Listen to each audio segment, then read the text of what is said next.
بسم اللہ الرحمن الرحیم۔ اردو ریڈیو میں خوش آمدید۔ تھوڑی دیر تک مجھے خاموشی سے گھورنے کے بعد اس نے بھاری آواز میں پوچھا، ہاں تو نازو بی بی، چوری شدہ مال تم خود ہی دے دو گی یا پھر خاطر تواضع کریں تمہاری؟ میں نے کہا، انسپکٹر صاحب، مجھ پر یہ جھوٹا الزام لگایا گیا ہے، میں نے کوئی چوری نہیں کی۔ انسپکٹر نے غصے میں آ کر مجھ پر چھڑی کا وار کرنا چاہا تو اس کا ہاتھ اوپر اٹھا گویا وہیں پر جم کر رہ گیا۔ چھڑی اس کے ہاتھ سے نکل کر ہوا میں کلابازیاں لگانے لگی۔ انسپکٹر آنکھیں پھاڑ پھاڑ کر یہ سب دیکھ رہا تھا۔ اسے سمجھ نہیں آ رہا تھا کہ یہ کیا ہو رہا ہے۔ پھر اس کی چھڑی ایک دم سے گھومی اور پلٹ کر زور سے اس کی توند پر برسی۔ اس تکلیف سے دوہرا تو وہ ہو کر رہ گیا تھا، لیکن اس کا ہاتھ ابھی تک وہیں کا وہیں تھا اور سر توڑ کوشش کرنے کے باوجود وہ اسے ہلا نہیں پا رہا تھا۔ اس کے چہرے پر شدید خوف چھایا ہوا تھا، کیونکہ اب کوئی نادیدہ ہاتھ اس کے منہ پر مسلسل تھپڑ برسا رہا تھا۔ وہ ڈر سے چیخنے لگا۔ میرا نام نازیہ ہے، میرا تعلق ایک چھوٹے سے گاؤں کے ایک بے حد غریب گھرانے سے ہے۔ میرے خاندان میں میرے علاوہ اماں، ابا اور بھائی ہیں۔ ابا پہلے کھیتوں میں مزارے کی حیثیت سے کام کرتا تھا، لیکن اب جب سے اسے ٹی بی کا مرض لاحق ہوا، وہ تو بستر سے ہی لگ کر رہ گیا۔ ابا کے بیمار ہونے کے بعد اصولاً تو گھر کا بوجھ بھائی کو اپنے کندھوں پر اٹھانا چاہیے تھا، مگر ایسا نہیں ہو سکا۔ ابا اور اماں کے بیجا اور حد سے زیادہ بڑھے لاڈ پیار نے اسے بری طرح سے بگاڑ دیا، اور اب یا تو وہ دن رات ملکوں کے ڈیرے پر موجے کے ساتھ بیٹھا رہتا یا پھر آوارہ گردی کرنے نکل جاتا۔ گھر کی گاڑی کو چلانے کے لیے اماں ملکوں کے گھر نوکری کرنے لگی، مگر اسے صرف اتنا پیسہ آتا کہ گھر کا سودا سلف ہی بھرپائی ہو سکتی۔ ابا کی دوائی لینے کے لیے اماں کے پاس کم ہی پیسہ بچتا، اور جو بچتا وہ بھی بھائی کے حکم پر اسے دینے پر مجبور ہو جاتی، اور وہ اسے جوئے یا شراب پر اڑا دیتا۔ مجبور ہو کر ایک دن اس نے مجھ سے کہا، نازو میری پیاری دھی، تو جانتی ہے نا کہ تیرا باپ بہت بیمار ہے؟ میری بچی، مجھے اس کے علاج کے لیے تیری مدد چاہیے، ورنہ تیرا باپ مر جائے گا۔ اماں کی آنکھوں میں آنسو دیکھ کر میں تڑپ اٹھی۔ میں نے اس کے قریب بیٹھ کر اس کے آنسو پونچھتے ہوئے کہا، اماں ایسا کیوں کہہ رہی ہو؟ ہم ابا کو کچھ نہیں ہونے دیں گے، مجھ سے جو ہو سکا وہ کروں گی، بتا کیا کرنا ہے؟ اماں نے مجھے امید بھری نظروں سے دیکھتے ہوئے کہا، نازو پتر، ملکانی جی نے تو بہت پہلے ہی کہا تھا کہ اپنی بیٹی کو لے کر آؤ کہ حویلی کے کام کرے، پر میں ہی نہیں مان رہی تھی، لیکن اب ہمارے پاس اس کے علاوہ اور کوئی چارہ نہیں رہا۔ بیٹی، تو چلے گی وہاں میرے ساتھ کام کرنے؟ میں نے کچھ ہچکچاتے ہوئے کہا، پر اماں، بڑی مالکانی جی بڑی سخت ہیں، شبو بتا رہی تھی کہ وہ بہت بے عزتی کرتی ہیں۔ اماں نے کہا، بیٹی، جو کھلائے گا وہ مارے گا بھی نا، شبو پاگل ہے، اور ملک لوگ ہمارے مالک ہیں، مالک اگر گالی دیتا ہے تو روٹی بھی تو کھلاتا ہے نا، تو اپنا دل برا نہ کر، شبو تو ویسے ہی ہرڈرام ہے، گھنٹہ لگا کر تو ایک کام کرتی ہے، ایسے میں بڑی ملکانی جی اسے ڈانٹ ڈپٹ نہیں کریں گی تو کیا پھولوں کے ہار پہنائے گی؟ بس تو ہے نا، اس کی طرح نہیں بننا، دل لگا کر کام کرے گی تو بڑی مالکانی جی تجھے کچھ بھی نہیں کہیں گی۔ میرے پاس ماں کی بات ماننے کے سوا کوئی اور چارہ نہیں تھا۔ میں بھی اب کوئی چھوٹی بچی تو نہیں تھی، 18 سال کی ہو چکی تھی۔ ابا کی مسلسل بگڑتی طبیعت اور بھائی کا نکما پن اور لاپرواہی میرے سامنے تھی، اسی لیے جب اگلے دن اماں مالکوں کی حویلی لے جانے لگی تو میں بھی چادر کی بکل مارے اس کے پیچھے چل رہی تھی۔ ملکوں کی حویلی زیادہ دور نہیں تھی، اس لیے ہم لوگ جلد ہی وہاں پہنچ گئے۔ میں نے اب تک یہ حویلی بس باہر سے ہی دیکھی تھی، آج پہلی بار اس کے اندر جا رہی تھی۔ حویلی کے دروازے پر بڑی بڑی مونچھوں والے کچھ آدمی ہاتھوں میں رائفلیں اٹھائے کھڑے تھے۔ مجھے ان کی گھورتی ہوئی نظریں بڑی عجیب لگ رہی تھی۔ ہم دونوں کو دیکھ کر انہوں نے چھوٹا سا کھڑکی نما دروازہ کھولا۔ اماں مجھے لے کر اندر چلی گئی اور سیدھی بڑی مالکانی صاحبہ کے کمرے میں جا کر رکی، لیکن وہاں موجود ان کی خاص ملازمہ نے بتایا کہ وہ ابھی سو رہی ہیں، تو وہ مجھے لے کر حویلی کے باورچی خانے میں چلی گئی۔ وہاں پر اماں کی ہدایات پر میں نے ان کے ساتھ کام کروایا۔ مجھے کچن میں آتے ہوئے ابھی چند منٹ ہی ہوئے ہوں گے کہ ایک موٹی اور کالی رنگت کی عورت اندر آئی۔ اس نے اندر آتے ہی مجھے گھورا۔ میں سہمی نظروں سے اسے دیکھنے لگی۔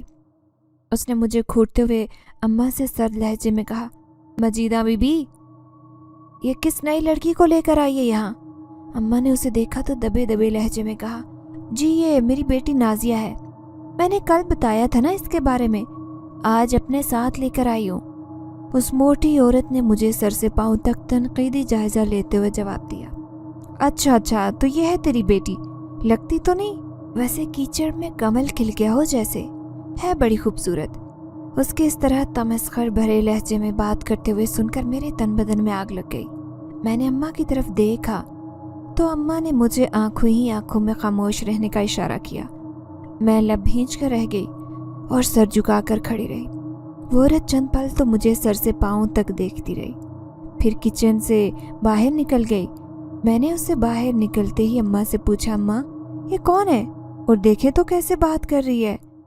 اماں نے پہلے تو کچن کے دروازے سے باہر جھانک کر اچھی طرح دیکھا کہ کوئی سن تو نہیں رہا، پھر مجھ سے انتہائی دھیمے لہجے میں کہا، دیکھو بیٹی، یہاں کوئی غلطی مت کرنا، یہ جو ابھی باہر نکل کر گئی ہے نا، وہ ملک حویلی کی خاص ملازمہ ہے اور انتہائی سخت اور ظالم ہے، اس لیے اسے بچ کر رہنا۔ میں اماں کی بات سن کر پریشان ہو گئی تھی۔ ایک طرف میری طبیعت اور مزاج تھا جو کسی کے کڑوے انداز کو برداشت نہیں کر سکتا تھا، اور اوپر سے قسمت کی ستم ظریفی بھی کیا کہ مجھے کسی کے گھر اپنے بیمار باپ کو بچانے کے لیے نوکرانی بننا پڑا۔ میری زندگی کے مشکل دور کا آغاز ہوا ہی چاہتا تھا۔ تھوڑی دیر بعد جب بڑی ملکانی صاحبہ جاگ گئی تو اماں مجھے لے کر ان کے پاس چلی گئی۔ قریب 5 گھر پہلے اس نے خود بڑی ملکانی کے پیر چھوئے اور مجھے اشارہ کیا۔ مجھے اس طرح کسی کے پیروں پر ہاتھ رکھنا بالکل بھی اچھا نہیں لگتا تھا، لیکن ایسا کیے بغیر کوئی اور چارہ بھی نہیں تھا، اس لیے توہن کران مجھے بڑی ملکانی کے پیر چھونے پڑے۔ کون ہے یہ مجیدہ؟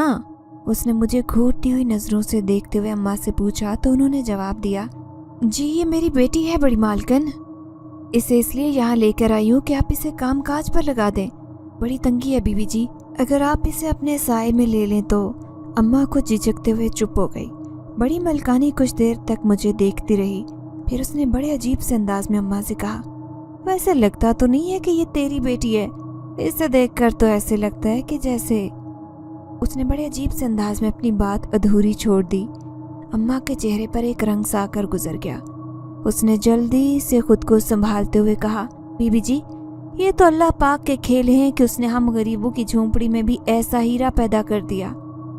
بڑی مالکن نے اماں کی بڑبڑاہٹ پر ایک معنی خیز نظر ان پر ڈالی اور کہا، ٹھیک ہے، اسے اپنے ساتھ لگا دو کام پر، اور حویلی کے اصول بھی اچھے سے سکھا دینا، مجھے شکایت نہیں آنی چاہیے۔ اماں نے جلدی سے سر ہلا کر دوبارہ بڑی مالکن کے پیر چھوئے اور شکریہ ادا کرتے پیچھے ہٹی۔ میں اس کے پیچھے جانے لگی تو اماں نے اشارے سے یاد دلایا کہ مجھے بھی مالکن کی قدم بوسی کرنی ہے۔ میں نے بہت برے دل سے یہ ناگوار عمل سر انجام دیا اور اماں کے پیچھے ہو لی۔ مالکن نے بڑی گہری نظروں سے مجھے دیکھتے ہوئے اپنی خاص ملازمہ رشیدہ سے رازدارانہ انداز میں کہا، شیدہ اس لڑکی پر نظر رکھنا، خاص طور پر بڑے مالک صاحب سے اس کا آمنا سامنا نہ ہی ہو تو اچھا ہے، یہ کوئی معمولی لڑکی نہیں لگ رہی، اس کی آنکھوں میں بغاوت جھلک رہی ہے، مجھے تو یہ لگ بھی کچھ اور رہی ہے۔ بڑی مالکانی کی بات سن کر اس نے کچھ تعجب سے پوچھا، کیا مطلب ہے بی جی، کیا وہ مجیدہ کی بیٹی نہیں؟ بڑی ملکانی نے شیدہ کو گھور کر دیکھتے ہوئے کہا، میں نے کب کہا یہ؟ مجیدہ اس کی ماں ضرور ہے لیکن اس کا باپ۔ بڑی ملکانی کبھی کبھی بالکل پہیلیوں کے انداز میں بات کرتی اور ایسے میں شیدہ کی سمجھ میں کچھ نہیں آتا تھا۔ اس وقت بھی بڑی ملکانی اپنی بات ادھوری چھوڑتے ہوئے وہاں سے اٹھ کر باہر چلی گئی تو شیدہ نے سکون کا سانس لیا اور کسی اور کام کی طرف متوجہ ہو گئی۔ بڑی ملکانی اس وقت اپنے کمرے میں موجود تھی۔ اس نے کمرے کی سب کھڑکیاں دروازے بند کر رکھے تھے۔ اس کے سامنے فرش پر چند تصویریں پڑی تھی۔ ایک تصویر اس نوجوان لڑکی کی تھی، دوسری اس خوش شکل مرد کی تھی۔ ان دونوں تصویروں پر سرخ روشنائی سے لکیریں کھنچی تھی جو کراس کی شکل میں تھی۔ اس کراس کے درمیان ایک بالکل گول دائرہ تھا جو سیاہ رنگت کا تھا۔ بڑی ملکانی نے غور سے دونوں تصویروں کو دیکھتے ہوئے خود کلامی کے انداز میں کہا، शक्ल तो इसकी इनसे ही मिलती है, लेकिन ये वो कैसे हो सकती है। थोड़ी देर खामोश बैठकर कुछ सोचने के बाद उसने कमरे के दरमियान फैला हुआ कालीन उठाया और फर्श पर स्याह चाक से गोल सा दायरा बना लिया।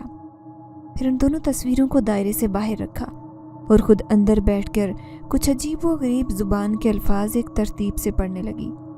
थोड़ी देर के बाद कमरे में एक धुएं की लकीर से चकराने लगी और इसके साथ ही आसपास एक नाकाबिले बर्दाश्त किस्म की बदबू फैल गई, मगर ऐसे लग रहा था कि बड़ी मलकानी उस बदबू की आदी थी, इसलिए उस पर कोई असर नहीं हुआ। चंद लम्हे बाद धुआं तस्वीरों के आसपास चकराने लगा तो दोनों तस्वीरें आहिस्ता आहिस्ता उस धुएं के साथ तहलील होने लगी। जब तस्वीरें मुकम्मल तौर पर गायब हो गई तो वो धुआं एक मुजस्सम वजूद की शक्ल इख्तियार करने लगा और बड़ी मलकानी के होंठों पर एक अजीब और पुरस्रार से मुस्कुराहट रेंगने लगी। मैं बावर्ची खाने में सब्जियां काटती हुई औरतों के साथ बैठकर काम करवा रही थी, लेकिन मेरा जहन बुरी तरह से उलझा हुआ था। बड़ी मालकिन का अजीब सा सवाल और उस पर अम्मा का बुरी तरह से गड़बड़ा जाना मुझे बेहद उलझा रहा था। मैं मलकानी के सवाल की वजह पूछना चाहती थी, लेकिन उस वक्त ये जगह मुनासिब नहीं थी और ना ही यहाँ पर तन्हाई मुयस्सर आ सकती थी, इसलिए मैंने अपने सवाल को बाद के लिए उठा कर रखा और फुर्ती और तेज़ी से काम करने लगी। शाम तक काम ख़त्म करके हम लोग घर की जानिब रवाना हो गए, लेकिन उसके बाद मुझे उस बारे में कुछ भी पूछना याद नहीं रहा। मुझे वहाँ काम करते हुए काफ़ी दिन हो गए थे। मलकों की उस हवेली में ख़ानदान के लोग कम थे, मगर नौकरों और मुलाजमों की एक मुकम्मल फ़ौज थी। उस हवेली में बड़ी मालकिन और उनकी 2 बेटियों के अलावा सिर्फ बड़े मालिक साहब रहते थे। उनका बेटा और छोटा भाई शहर में रहते थे और वहीं पर पढ़ाई करते थे। मलकानियों को पढ़ने लिखने से कोई दिलचस्पी नहीं थी, मगर मुलाजमाओं पर हुकूमत करने में खूब ताक थी। खूब रगड़ती थी नौकरों को। शब्बों की बातें अब मुझे सच नज़र आने लगी थी। ख़ास तौर पर मेरे साथ शीदा और बड़ी मलकानी का रवैया बड़ा अजीब और ना समझ में आने वाला था। शीदा मुझे बात बात पर बुरी तरह से रौब जमाया करती, लेकिन मुझे मलकानी का तर्ज अमल बड़ा अजीब से लगा करता। वो हर वक्त मुझे घूरती नज़रों से देखती रहती। मुझे ये सब अच्छा नहीं लगता था, लेकिन मैं काम नहीं छोड़ सकती थी। आज भी मैं मामूल की तरह काम पर जाने के लिए घर से बाहर खड़ी थी कि कब माँ आती है और मैं उनके साथ मलकों की हवेली पर जाऊंगी। गली से शब्बू और उसकी माँ आती नजर आई। उसने सवालिया नज़रों से मुझे देखते हुए कहा, खैर तो है, चाचा जी ठीक हैं? तू बाहर क्यों खड़ी है अकेली? शब्बू को रुकते देखकर उसकी माँ सफिया खाला भी रुक गई थी। शब्बू भी मलकों की हवेली में काम करती थी, मगर कुछ दिन वो अपनी माँ के साथ ननियाल गई हुई थी, इसलिए उसको मेरे काम करने का नहीं पता था। मैंने शब्बू को बेदिली से और बुझे हुए लहजे में बताया, मैं भी अम्मा के साथ जाती हूँ अब मलकों की हवेली पर। अचानक ही सफिया खाला चौंक गई और मुझे मायनी खेज नज़रों से देखते हुए कहा, तू भी जाती है? हैरत है, तुम्हें मलकानी ने कैसे रख लिया आखिर? मैं खाला सफिया को मायनी खेज नज़रों से खुद को देखते पाकर उलझ सी गई। क्यों खाला, मुझे क्यों न रखती वो काम पर? जहन में उठते सवालों ने जब ज़्यादा तंग किया तो मेरे होठों पर सवाल मचल उठा, लेकिन सफिया खाला ने बड़ा गोल मोल सा जवाब देते हुए कहा, अरे बेटी, मलकानी अच्छी शक्ल सूरत वाली लड़कियों से बहुत जलती है, और फिर तुम तो माशाल्लाह से चंदे आफ्ताब चंदे महताब हो, इसलिए कह रही थी कि मलकानी ने तुम्हें कैसे रख लिया काम पर। मैं खामोश रह गई। तभी अम्मा बाहर निकली और सफिया खाला और शब्बू से हाल अहवाल पूछने लगी। उसके बाद हम लोग काम पर रवाना हो गए। ये चंद दिन बाद का जिक्र है। उस दिन हवेली से छुट्टी लेकर मैं और शब्बू नहर के किनारे आ गई थी। ये नहर ही मेरी और शब्बू की वाहिद तफरीका थी। यहाँ पर आम और जैतून के दरख्तों के साथ साथ एक बड़ा सा बरगद का दरख्त भी था, जो दूसरे दरख्तों से किधरे अलग थलग खड़ा था। ये दरख्त जाने कितना पुराना था और कब से यहाँ खड़ा था। दूर से दिखने पर ही अजीब और डरावना नजर आता। मैं कुछ देर तक उस दरख्त को देखती रही तो शब्बू ने टहुका मार कर कहा, क्या देख रही है नाजी? दरख्त है ये, कोई सोना मुंडा नहीं है। मैंने उसके कंधे पर मुक्का मारते हुए कहा, बकवास ना किया कर, अंधी नहीं हूं मैं, दिख रहा है मुझे भी कि ये दरख्त है। शब्बू हंस पड़ी। वो अक्सर ऐसे ही शरारतें किया करती थी। हम काफ़ी देर तक वहाँ पर हंसते खेलते रहे, लेकिन पता नहीं क्यों बार बार मेरा दिल उस बरगद के दरख्त की तरफ खींचने लगता। ऐसे लगता जैसे कोई मकनातीस की तरह मुझे खींचे लेकर जा रहा है। शब्बो ने भी बार बार मेरा उस दरख्त को देखना महसूस कर लिया था। पहले तो वो मजाक कर रही थी, लेकिन अब उसने संजीदगी से पूछा, क्या बात है नाजी, तू बार बार उस पेड़ को क्यों देखने लगती है? मैंने उलझते हुए कहा, पता नहीं, बस देखकर दिल कर रहा है इस पेड़ की छांव में जाकर बैठ जाऊं। शब्बो ने मुझे ऐसे देखा गोया मेरा दिमाग चल गया हो। उसने सहमी नजरों से बरगद के पेड़ को देखते हुए कहा, पागल हुई है क्या? छांव में बैठने के लिए दुनिया में और दरख्त खत्म हो गए हैं जो इधर बैठना चाहती है, सोचना भी मत ऐसा। मैंने हैरत से उससे कहा, क्यों, ऐसा क्या इसमें? शब्बो ने इधर उधर देखते हुए राजदाराना अंदाज में कहा, अब्बा जी ने बताया था कि एक बार एक 20 साल पहले लड़की इधर फंदे से लटक कर मर गई थी। खुदकुशी की थी उसने, जिसके नतीजे में वो चुड़ैल बन गई और अब इस दरख्त के आसपास भटकती रहती है। ना बाबा ना, मैं तो तुझे किसी सूरत इस दरख्त के पास नहीं जाने दूंगी। शब्बो की बात सुनकर मुझे बड़ी हंसी आई। मैंने हंसते हुए कहा, ये क्या कह रही है शब्बो? भला मरने के बाद भी कोई इस दुनिया में रह सकता है क्या? शब्बो ने मेरी बात का अच्छा खासा बुरा मना लिया था। वो मुंह बनाकर बोली, अच्छा, अगर इतनी बेयकीनी है तो जा तू जाकर बैठ जा उसकी छांव में। जो भी इधर बैठता है उसे पत्थर लगते हैं। मैं उसकी बात सुनकर बहादुरी दिखाते हुए उठ खड़ी हुई और बरगद की तरफ जाते हुए बोली, देख लेना शब्बो, कुछ नहीं होगा, मैं जा रही हूँ उधर। मैंने बरगद की तरफ कदम बढ़ाए और इससे पहले कि शब्बो मुझे रोकती या कुछ कहती, मैं बरगद के नीचे खड़ी थी। शब्बो खौफजदा नज़रों से मुझे देख रही थी और मैं मुस्कुराते हुए कह रही थी, देख लिया तूने, कुछ नहीं है यहाँ, सब अफवाहें हैं डरपोक लोगों की। लेकिन उस वक्त एक बड़ी अजीब बात हुई। मुझे अपने आसपास एक तेज़ किस्म की खुशबू महसूस हुई और इसके साथ मुझे एक लम्हे को शायद सर्दी महसूस हुई। मेरी देखा देखी शब्बो ने भी कुछ हौसला पकड़ा और दरख्त के नीचे आ गई। मैंने खुद को संभालते हुए कहा, शब्बो, तुझे खुशबू महसूस हो रही है? शब्बो ने इधर उधर देखकर जोर से सूंघने की कोशिश करते हुए नफी में सर हिलाकर कहा, नहीं तो मुझे तो कोई खुशबू आ रही है, ना बदबू आ रही है। लगता है तेरे दिमाग पर असर हो गया है। मैं खुद भी उस दरख्त के नीचे कुछ अजीब महसूस कर रही थी, लेकिन शब्बो के सामने इस बात का इजहार करने से सुबकी हो जाती, इसलिए मैंने अपनी कैफियत छुपाते हुए कहा, कोई असर वसर नहीं है, मुझे तो कोई पत्थर लगा है ना कुछ और। खैर चल अब घर चले।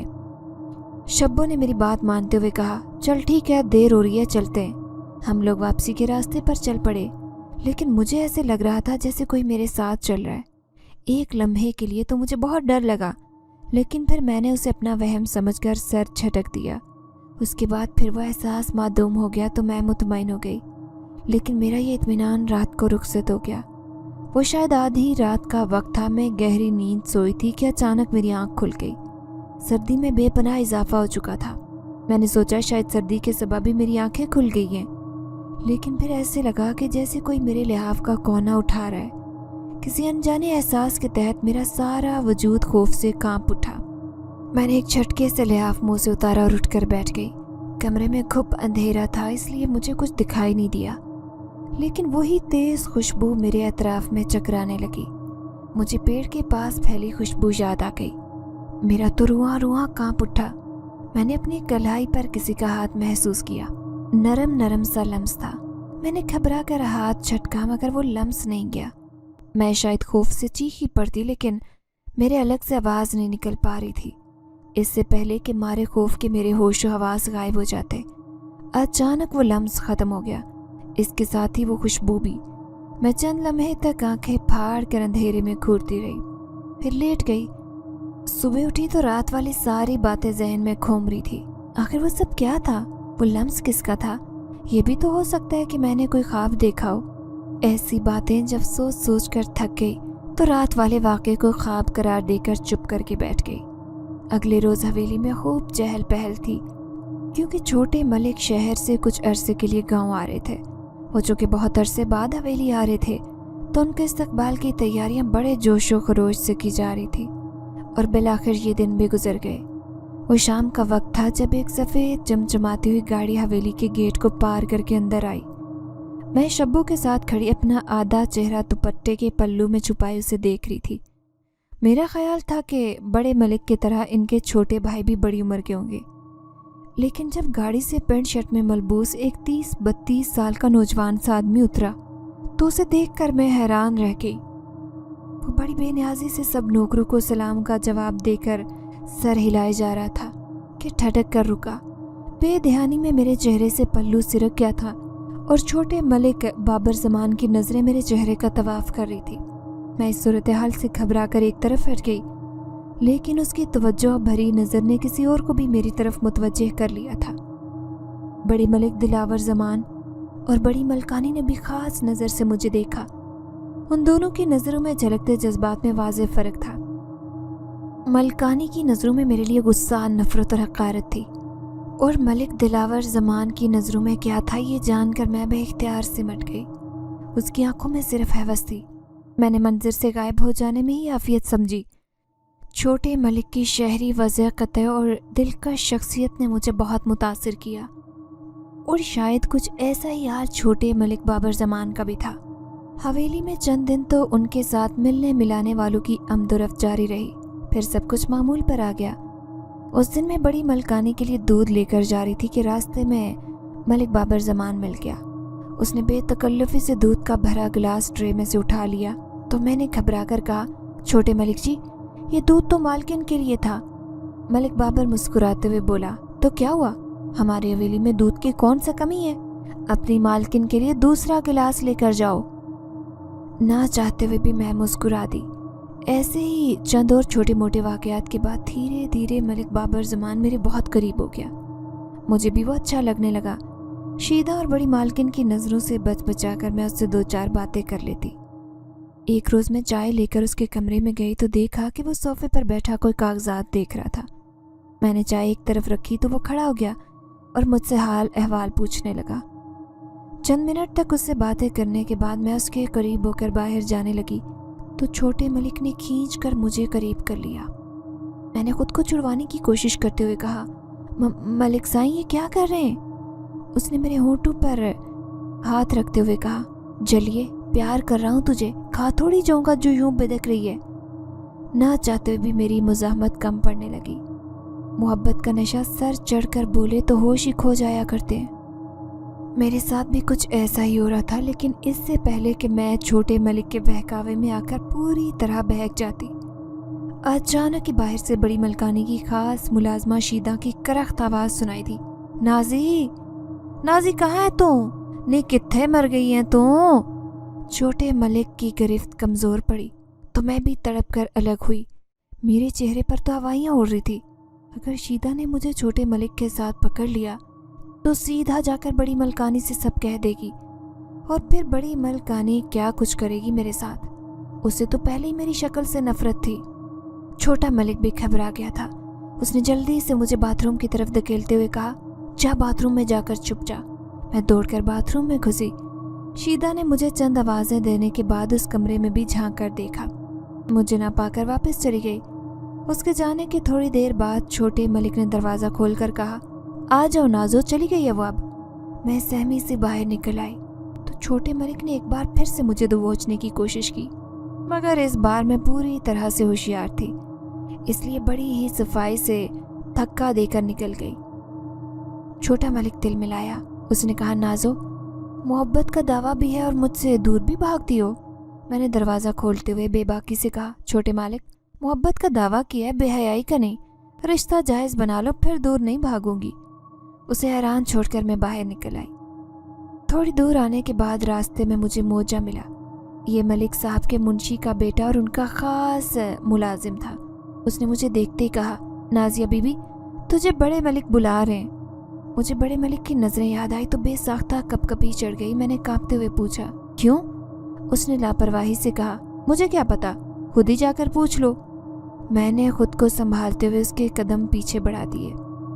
مختلف راہداریوں سے گزر کر وہ مجھے حویلی کے بیرونی حصے کی طرف لے آیا۔ یہاں پر بالکل الگ تھلگ ہی بڑے ملک کا کمرہ تھا۔ میں دھڑکتے دل کے ساتھ اندر گئی تو بڑے سے بیڈ پر پھیل کر وہ لیٹا ہوا تھا۔ मुझे देखकर उठ बैठा और मुस्कुराते हुए नरमी से बोला, आओ नाजो बीबी, इधर आ जाओ मेरे पास।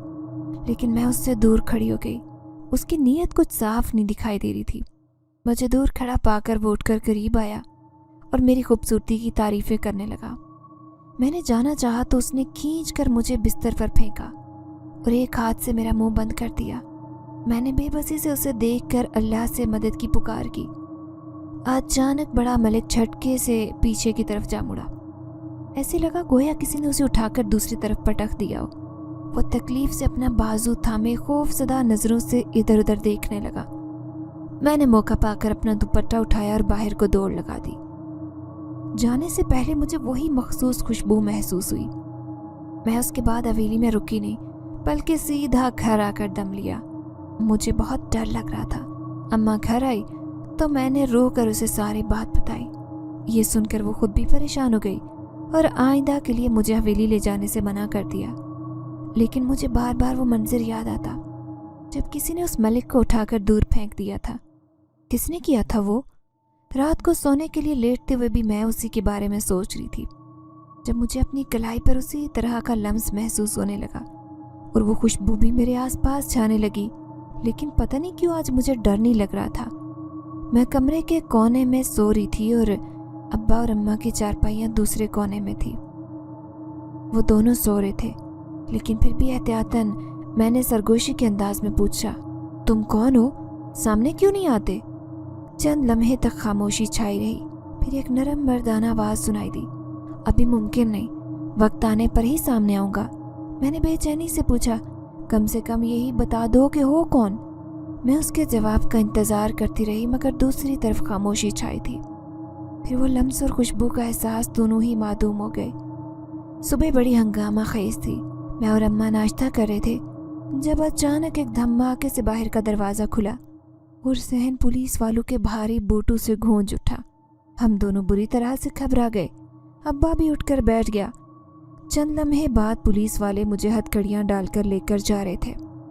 मैं और मेरे घर वाले रोते धोते अपना कसूर पूछ रहे थे, मगर पुलिस की गालियों और धमकियों से सिर्फ यही जवाब मिला कि वो लोग मुझे बड़े मलिक की शिकायत पर गिरफ्तार करने आए हैं। मेरे खिलाफ चोरी की रिपोर्ट दर्ज करवाई गई थी, जिसके मुताबिक मैं बड़े मलिक के कमरे से 10 तोले सोना और 2 लाख रुपए नकदी चोरी करके ले गई थी। मैं साकित रह गई। इतना बड़ा इल्ज़ाम! मैं अपने होश आवाज़ बरकरार न रख सकी और लड़खड़ाकर पुलिस की मोबाइल में ही बेहोश होकर गिर गई। होश आया तो खुद को हवालात की सलाखों के पीछे पड़े देखा। अंधेरा हो चुका था। थाने में इक्का दुक्का बल्ब जल रहे थे। मैं हवालात के यख ठंडे फर्श पर पड़ी अपनी बेबसी पर सिसक रही थी जब अचानक ही किसी की सरगोशी सुनाई दी, रो मत नाजिया, मैं तुम्हें अकेला नहीं छोड़ूंगा, बहुत जल्द यहाँ से निकल जाओगी। मैंने चौंक कर इधर उधर देखा। ये वही मखसूस आवाज़ थी जो मैंने रात को सुनी थी। मैंने आंसू पोंछते हुए पूछा, कौन हो तुम? तभी मेरे सामने एक नौजवान बैठा नजर आया। वो बेहद खूबसूरत नक्शो निगार का मालिक था। उसकी शख्सियत में कुछ अजीब सा सहर था। मैं यकटक उसकी तरफ देखती रह गई। उसने अपनी मखसूस नरम आवाज़ में कहा, मैं अयाज हूँ, एक जिनज़ादा। मैं दक से रह गई। एक जिनज़ादा और वो मेरे इतने करीब बैठा हुआ था। मैं बेसाख्ता पीछे सिरक गई। उसने मुझे डरते हुए देखकर कहा, डरो मत नाजिया, मैं तुम्हारा हमदर्द हूँ, तुमसे मोहब्बत करता हूँ। तुम्हें मुसीबत में मुब्तला करने के लिए नहीं, बल्कि इस मुश्किल से निकालने आया हूँ जिसमें तुम फंसी हो। ये तो मैं भी देख चुकी थी कि अब तक उसने मुझे कोई नुकसान नहीं पहुँचाया था, लेकिन एक जिनज़ादे के मुंह से ये सुनना कि वो मुझसे मोहब्बत करता है, मुझे कुछ अजीब सा लग रहा था। मैंने उससे पूछा, तुम मुझे यहाँ से कैसे निकालोगे? उसके होंठों पर एक शरीर से मुस्कुराहट नजर आई। उसने कहा, अभी देख लोगी। चंद लम्हे बाद बाहर आहट सुनाई दी और हवालात का सलाखों वाला दरवाज़ा खुल गया। एक मोटा सा इंस्पेक्टर अपनी तूंद पर हाथ फेरते हुए वहाँ आया और मेरे सामने आकर कुर्सी पर बैठ गया। थोड़ी देर तक खामोशी छाई रही।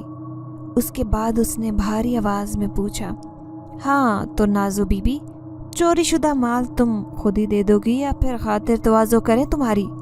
मैंने कहा, इंस्पेक्टर साहब, मुझ पर यह झूठा इल्ज़ाम लगाया गया है।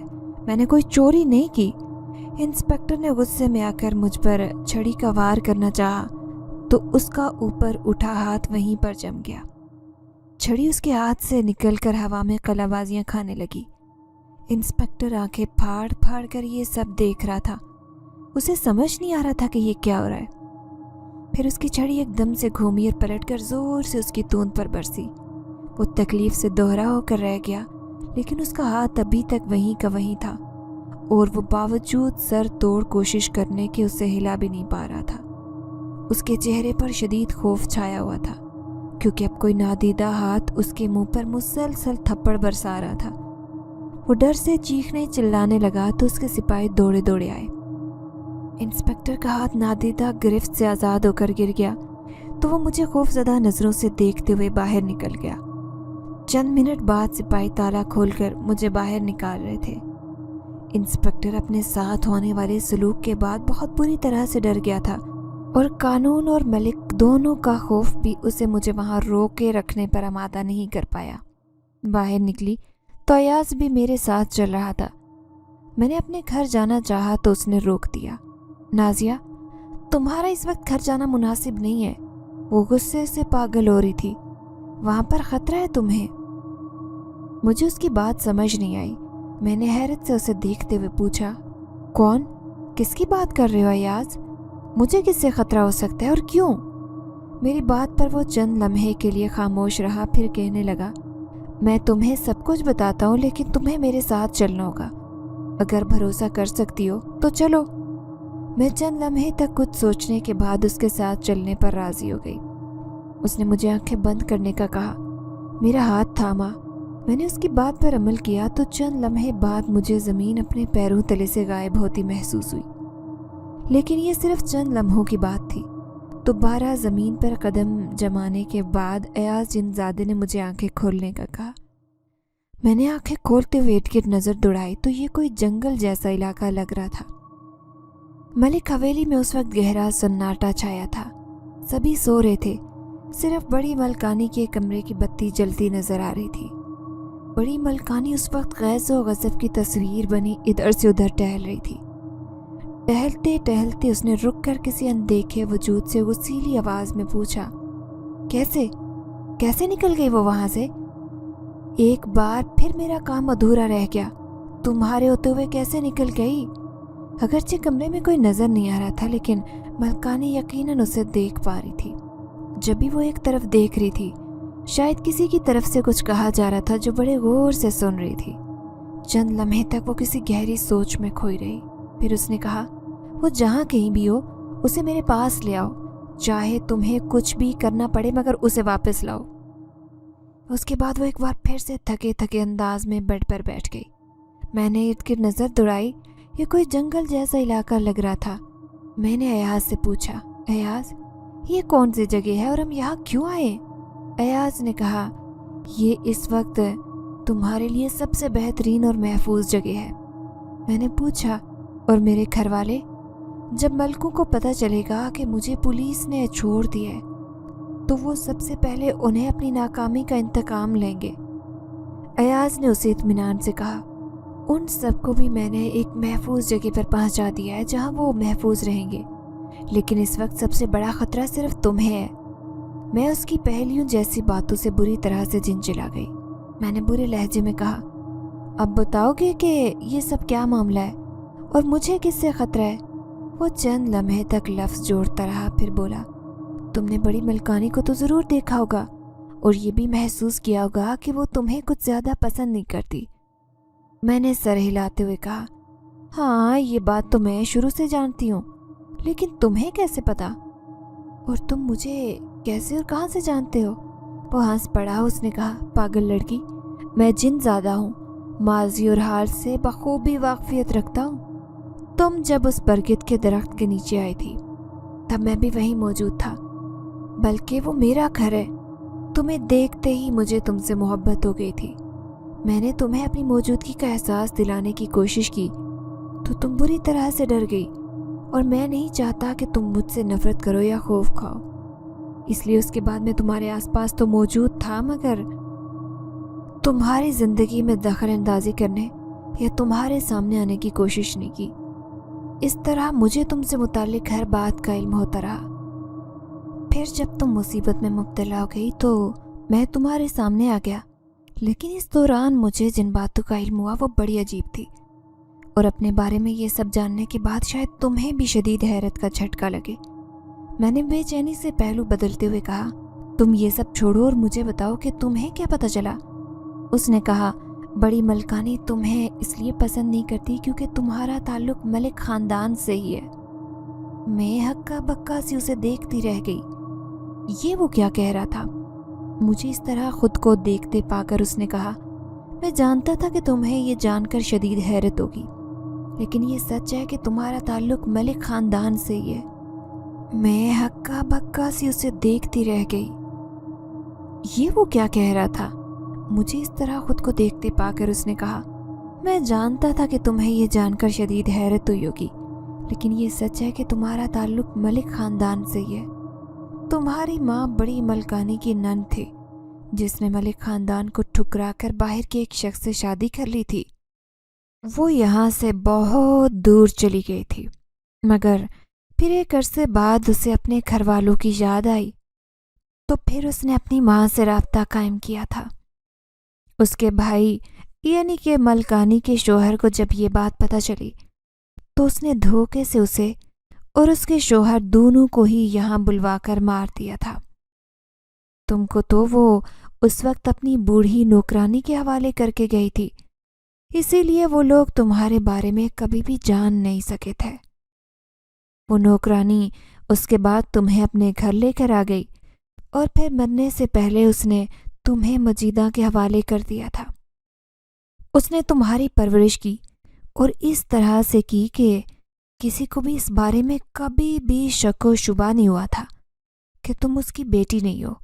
صرف مجیدہ اس کی قریبی سہیلی صفیہ ہی اس بارے میں جانتی تھی۔ تم کون ہو اور ملک خاندان سے تمہارا کیا تعلق ہے؟ مجیدہ نے اپنے طور پر بہت احتیاط برتی تھی، لیکن ایک اور عورت تھی جو یہ راز جان چکی تھی، اور وہ تھی بڑی ملکانی، جس کے پاس کالے جادو کی وجہ سے کچھ پراسرار قسم کی شیطانی طاقتیں تھیں، جن کی وجہ سے اسے اس بات کا علم ہو چکا تھا۔ تمہارے بارے میں جاننے کے بعد ملکانی تمہیں اپنے کسی شیطانی چیلے کے لیے استعمال کرنا چاہتی ہے، کیونکہ تم اماؤس کی رات پیدا ہوئی ہو، اور اس رات پیدا ہونے والے بچے کے خون سے کالے علم والے جادوگر بہت سارے اہم کام لے سکتے ہیں، جن سے ان کی طاقت میں اضافہ ہوتا ہے۔ یہی تو وجہ ہے کہ اب تک ملک خاندان میں کسی اور کو اب تک تمہارے بارے میں کچھ بھی پتہ نہیں چل سکا۔ دراصل وہ تمہاری دشمن ہے، کیونکہ تمہارے ماں باپ کو اپنے شوہر کے ہاتھوں اسی نے تو مروا دیا تھا۔ ایاز اب چپ ہوا تو گویا میں ہوش میں آ چکی تھی، اور پھر اپنے ماں باپ کی موت کے غم میں جہاں میرے آنسو بہنے لگے، وہیں پر اماں مجیدہ ان کے احسان سے میں نے اپنی گردن کو جھکتا ہوا محسوس کیا۔ مجھے ملکانی سے شدید قسم کی نفرت محسوس ہونے لگی تھی، اور ساتھ ہی بڑے ملک اور چھوٹے ملک سے بھی مجھے نفرت سی محسوس ہونے لگی، جن کے سر پر صرف اور صرف ہوس کا بھوت ہی ہر وقت سوار رہتا تھا۔ میں نے پرعزم نظروں سے ایاز کی طرف دیکھتے ہوئے کہا، ایاز، میں اپنے ماں باپ کی موت کا بدلہ لینا چاہتی ہوں، کیا تم میری مدد کرو گے اس سلسلے میں؟ ایاز نے میرا ہاتھ تھامتے ہوئے مجھے کہا، میں ہمیشہ تمہارے ساتھ ساتھ رہوں گا نازیہ۔ بڑی ملکانی سے اپنے ماں باپ کی موت کا بدلہ لینے میں مجھے اب کوئی دشواری نہیں ہوئی تھی۔ اسی رات کو، اس وقت جب وہ اپنے چلے میں مگن تھی، ایاز نے ایک دم سے اس کا عمل ہی اس پر الٹا کر دیا تھا، جس کے نتیجے میں اب بڑی ملکانی کے پالتو جنات نے ہی اس کی اور بڑے ملک کی جان لے لی تھی، اور یوں ان ظالموں کا اختتام ہو چکا تھا۔ اور میں اب اپنے گھر والوں سے ملنے کے بعد ایاز کی بیوی بن کر اس کے سنگ ایک نئی دنیا کی طرف چل پڑی تھی، جہاں پر ہم دونوں اب بہت سکون اور محبت سے ایک ساتھ رہ رہے ہیں۔ اگر آپ کو ہماری یہ کہانی پسند آئی ہے تو لائک کیجیے، شیئر کیجیے، اور اگر ابھی تک آپ نے ہمارا چینل سبسکرائب نہیں کیا تو اردو ریڈیو کو لازمی سبسکرائب کیجیے۔ ملتے ہیں اگلی ویڈیو میں۔ اللہ حافظ۔